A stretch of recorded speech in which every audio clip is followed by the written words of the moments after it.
Hi everyone, it's Jacqueline from Creating My Garden. So today I am working on leveling up this flower bed. So the rain came in so heavy with that storm that we had water pooling in this bed along the edge, and I just edged it out and made it a little bit wider. So partially my fault. I should have leveled it a bit more. So I'm adding dirt now to level it off and make it look good. So you can see the new dirt that I've added so far along the edge, and I'm just going to keep going and fill it in, and then I need to dig out that corner at the end of the sidewalk there and round it off to make the bed flow better. But first off, I'm leveling off because we're expecting more rain tomorrow. So for all of you that are not getting any rain and you're in drought conditions and things are really dry, I would love to send this to you, and I feel bad for you because we're getting more than what we need. So yes, that's what I'm doing here, and basically I'm doing yard maintenance and chores and updating the beds and that. So you're going to see more of this in this video. So this is a continuation from yesterday's video where I was working on putting dirt in one of the edges.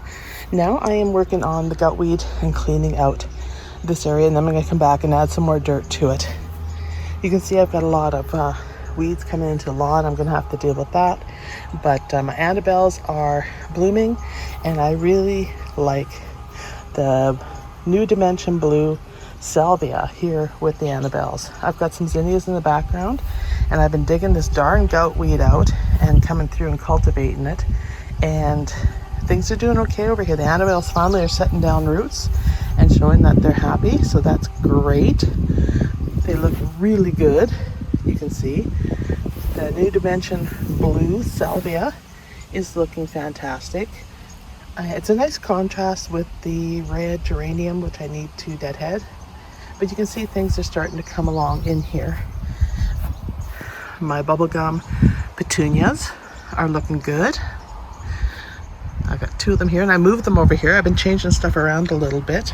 And now this is my nightmare zone.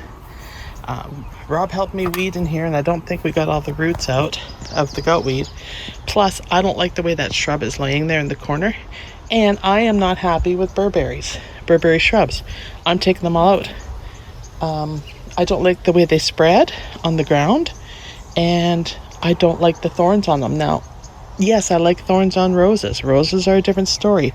They hold themselves pretty tight in their structure in the garden, but the Burberries kind of spread ground level, and I really don't like that, so they are coming out. So this is going to be a big project to clean up this bed, so I'm starting into it here. Once I get this corner cleaned out, I feel like it's going to be a little more smooth sailing, because I'm going to clean this all out, and then I'm going to move some plants in here and start the rearranging process. So that's what the plan is for today. This video will kind of be probably a part one, because I have a long bed here that I need to restructure and rearrange. So it's not going to be done definitely in a day, probably take me a week. But I'll do parts on this video to show you how it's coming and what I've moved and how it's looking for rearranging this. And if I do it this year and get a lot of it done, then I don't have to do it next year. So that's the goal with this. So I hope you enjoy this video, and I just want to share with you something quite pretty. So I planted some orientals in here, oriental lilies. And look at how huge it is. Like, if I put my hand beside it, you can see how big that flower is. So that's impressive. Love, love, love the color. And it looks good there. And you can see all the delphinium babies are in there, and they're starting to give me some shape. So I want to be careful around them and leave them there and let them grow, because they're okay against the fence, and work around them. That's the goal. In the meantime, this dogwood's going to come out because I hate it. All right, let's get going. So these are the roots on goutweed that you got to get out. It's this white stuff. And until you get that all out, it's going to keep reshooting. All it needs is a couple leaves left in there, or a couple of these white roots in there, and it will form a new plant off of it. Although it's not the most difficult perennial to get out, it is the most persistent is the word I would use for wanting to spread. So you got to keep at it and keep getting these roots out.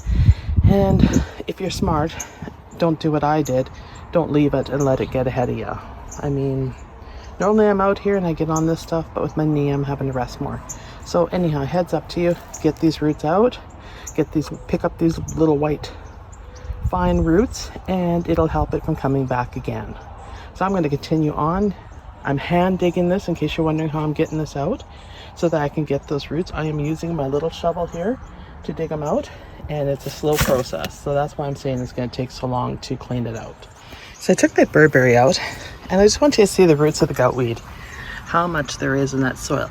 The good thing is they're buried in the burberry, so I can pull these out pretty easily and get the roots out. But that's what they look like, and they do go quite deep. So let's keep working at it.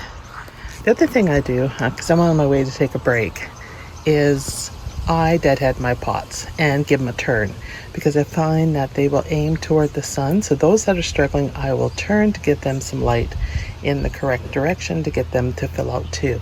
I mean, fertilizer great and that's it. Sunshine makes a huge difference. So don't forget to turn your plants if you can. If you've got them set up on the drip line, that might be a bit harder, but for me, I don't. So I just turn them toward the sun. These don't need a lot of water. These are the ones I planted with the plastic pots in the bottom, because we're not eating it, so it didn't matter if there's plastic in it. It's a good way to reuse them. And so that's what I do. I turn them and deadhead them so that they get the sun they need. So just another tip for those of you that do a lot of container garden or want to start into doing container garden. If you don't set it up on a drip line, this is the easiest way to turn them. You also, if you set your drip line up in a certain way, like coming off the back of the plant, you can go and then kind of unhook the drip line if it's not a ring around the plant, or unhook it from the ring if it is, and give it a quick turn and plug it back in again. Plus you're also checking the drip line to make sure everything's okay at the same time. It's just that you probably only want to do it about once a week, once every 2 weeks, to give them a turn. If you see something where a plant like this one isn't doing as well as the other ones because it's being crowded out by the height and not getting the sun that it needs. All right, I've cleaned it out. I have moved the two salvia that are the shorter variety of the pink over here. There is a purple over there too, which I'm gonna have to move because it's not gonna go. I'm gonna move it over here so it matches up with those.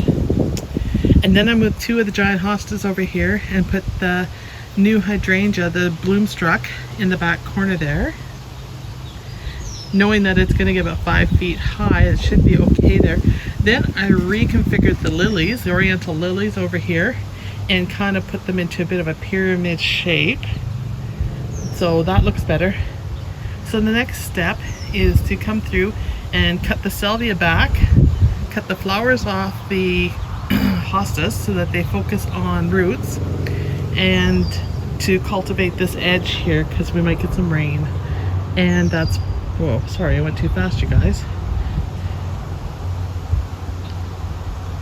Cultivate this edge here and call it a day for now, because I'm gonna go and attend the garden tour out here in Saskatchewan that we have going. I'm a part of the beautification committee out here in the town I live in, so I'm gonna go attend that and call it a day for now, and then we'll see how things go. I might come back and clean this out, although I really want to get that goutweed out because it's bothering me and it's such a big mound. So that might be next. And I got to figure out what I'm going to put in here beside the lilies that's complementary, and especially based on height. So it might be some daylilies that come over there, which would nicely offset the hostas, which have gone kind of yellow from the sun. They might do better over here. So I got to make those decisions there for what's going next. I want to kind of change up the colors and that. I don't like going all bunch of pink together, a bunch of yellow together and that. I want to vary it, and same with the heights. So that is next. And I don't know if I showed you this, but check out the little limes, hydrangeas. Aren't they pretty? And they're next to the 9-bark, which is doing really well. So that is next. I'm going to clean these out and keep working on it tomorrow, because it's a big bed and take a while. It takes a while for me to dig stuff up and rearrange. All right, that's it, you guys. Please like and subscribe to this video. This was part 1 of my flower bed renovation that I'm doing. And part 2 will follow in a couple days probably, as I keep working through this and get enough to show you some content here. I do have some other stuff planned, so try to fit everything in. So have a good one, everyone, and take care. The gardening warm your soul. Thank you. Bye.